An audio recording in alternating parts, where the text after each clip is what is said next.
For you all, our first chapter is going on in snapshot, The Summer of Beautiful White Horse, written by William Serion.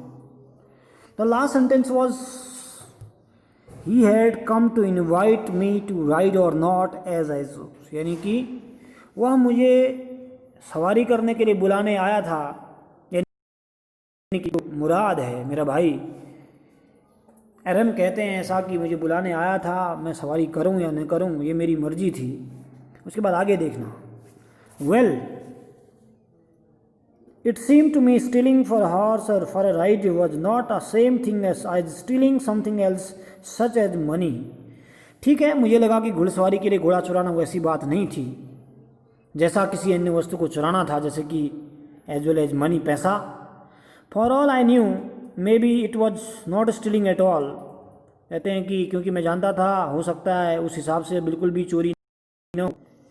If you are crazy about my kin Mourad and I वर, अगर आप घोड़ों के पीछे दीवाने यानी सनकी हों जैसा कि मेरा चचेरा भाई मुराद थे, तो यह चोरी नहीं थी। कहता है इट वॉज नॉट स्टीलिंग, यह चोरी नहीं थी। It would not become stealing until we offered to sell the horse, which of course I knew he would never do। यानी कि उस वक्त तक यह चोरी नहीं होगी जब तक हम घोड़े को बेचने की पेशकश नहीं करेंगे, जो कि निसंदेह में जानता था कि हम कभी करेंगे भी नहीं ऐसा। Let me put on some clothes, तो अब एरम ने कहा, क्या कहा, मुझे कुछ कपड़े पहनने दो, यानी कि मुझे कुछ वस्त्र पहनने दो। All right he said but hurry, Mourad ने कहा ठीक है लेकिन थोड़ा जल्दी करना। I leaped into my clothes, मैंने जल्दी जल्दी में कपड़े पहने, कहते हैं Aram. I jump down to the yard, मैंने आंगन में खिड़की पर से कूदा। From the window and leaped up upon on to the horse behind my cousin Mourad, यानी कि छलांग लगाकर अपने घोड़े पर बैठ गया। That year we lived the edge of town, That year we lived at the edge of town on Walnut Avenue। उस साल हम वॉलनट एवेन्यू में नगर के सीमा प्रांत में रहते थे।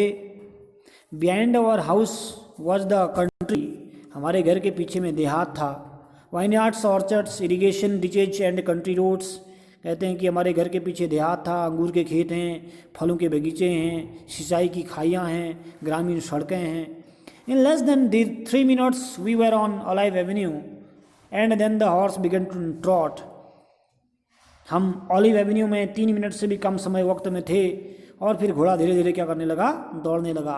The air was new and lovely to breathe, हवा नवीन एवं सांस लेने में लुभावनी थी। The feel of the horse running was wonderful, घोड़े को दौड़ते हुए my cousin Murad, who was considered one of the craziest member of our family, began to sing। I mean, he began to roar। कहने का मतलब मेरा चचेरा भाई मुराद जो था, जिसे परिवार के सर्वाधिक सनकी व्यक्तियों में से एक समझा जाता था, उसने गाना शुरू कर दिया। मेरा मतलब उसने बिल्कुल दहाड़ना शुरू कर दिया, बिल्कुल मेरे चचेरे भाई मुराद ने। Every family has a crazy stick in it somewhere and my cousin Murad was considered the natural descendant of the crazy stick in our tribe. कहीं ना कहीं जो है हर परिवार में कोई ना कोई सनकी प्रवृत्ति का होता है, एवं मेरे से भाई मुराद को हमारे कबीले की सनकी प्रवृत्ति का एकदम स्वाभाविक यानी कि मौलिक उत्तराधिकारी माना जाता था। Before him was our uncle Khosrove, an enormous man was a powerful head of black hair and largest moustache in the San Joaquin Valley. कहते हैं कि उसके पहले हमारे चाचा थे खुसरो, अंकल खुसरो जिनका नाम है, ठीक है ना, यानी कि अंकल खुसरो। अंकल खुसरो एक विशालकाय व्यक्ति जिनके शक्तिशाली सिर पर काले बाल थे और संपूर्ण सेंट जैक्वेन घाटी में उनकी सबसे बड़ी मूछें थी। और स्वभाव से कैसे थे, a man of so furious in temper, वे स्वभाव से इतने उग्र थे, furious in temper, so irritable, so impatience that he stopped anyone from talking by roaring. कहते हैं कि वे स्वभाव से इतने उग्र, इतने चिड़चिड़े थे, इतने अधीर थे कि वे बातें करने से किसी को भी रोक देते थे, डांट देते थे, दहाड़ कर यह कहते हुए कि इट इज़ नो हार्म, पे नो अटेंशन टू इट। हमेशा हर बात में कहते थे इट इज़ नो हार्म, पे नो अटेंशन टू इट, यानी कि कोई नुकसान नहीं होगा, इसकी तरफ ध्यान मत दो। हमेशा ये डायलॉग था अंकल खुसरो का। उन्हीं का उत्तराधिकारी किसको माना जाता है, मुराद को माना जाता है। That was all, no matter that what anybody happened to be talking about.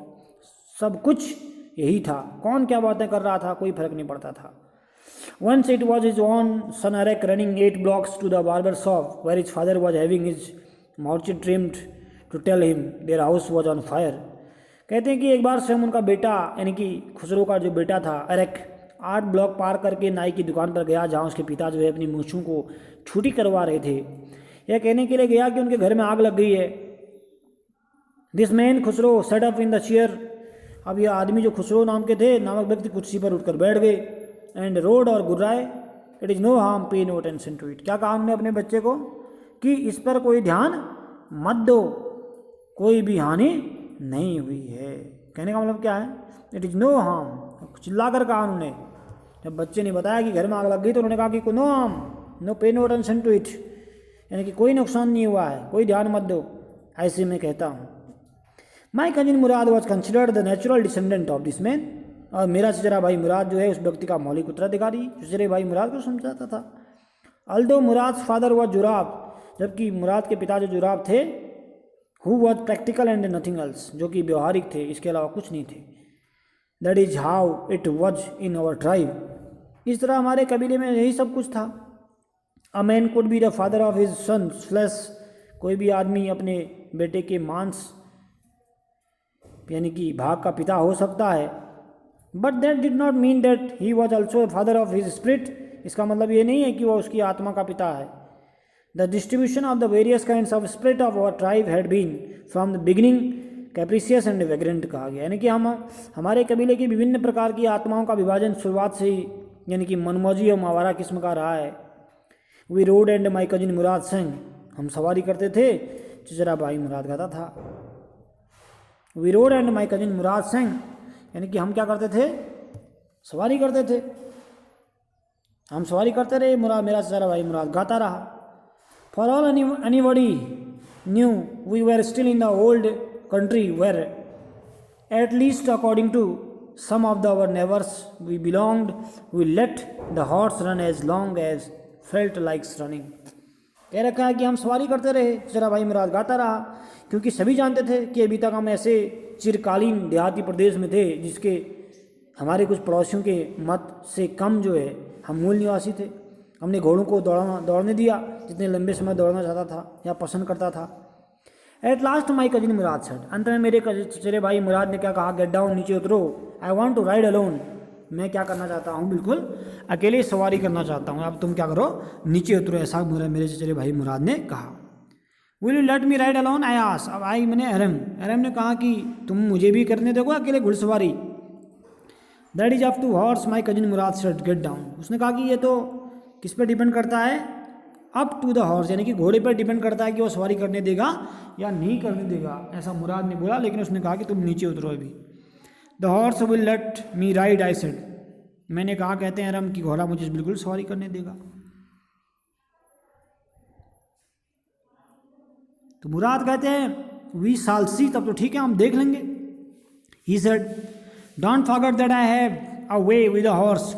और एक मुराद कहता है, इस बात को मत भूलो अरम कि मुझे घोड़े को अच्छी समझ है, यानी कि घोड़ा मैं अच्छे से चला सकता हूँ। वेल आई सेड, मैंने कहा ठीक है, anyway you have with a horse I have also. ठीक है, अगर तुमको घोड़े की अच्छी समझ है तो मुझे भी घोड़े की अच्छी समझ है। ऐसा किसने बोला, मुराद ने बोला, नहीं अरम ने बोला। For the sake of your safety, मैं तो आपके भले के लिए कह रहा हूँ, यानी कि आपकी सुरक्षा के लिए कह रहा हूँ, कहता है मुराद। लेट अस होप सो, ठीक है, आशा रखते हैं। गेट डाउन, नीचे उतरो। ऑल राइट आई सेड, मैंने बोला ठीक है। I said but remember you have got let me to try ride alone. लेकिन मैंने कहा कि याद रखना, मुझे भी आपको क्या करना है, घुड़सवारी करने देना है, यानी कि मैं भी क्या करूँगा, घुड़सवारी करूँगा। ऐसा मैंने बोला, कहता है कौन, एरम ने किसको बोला, मुराद को बोला ऐसा। ठीक है, यहाँ तक आपने देखना है। राइट शब्द आया है इस लास्ट में, राइड, ये राइड में क्या होता है, घुड़सवारी, घुड़सवारी। ठीक, यहाँ तक इसको देखते हैं आज, इसके वर्ड मीनिंग और इसका ट्रांसलेशन आप अपनी कॉपी में कर लेना। इससे आगे फिर मिलते हैं, ठीक है ना।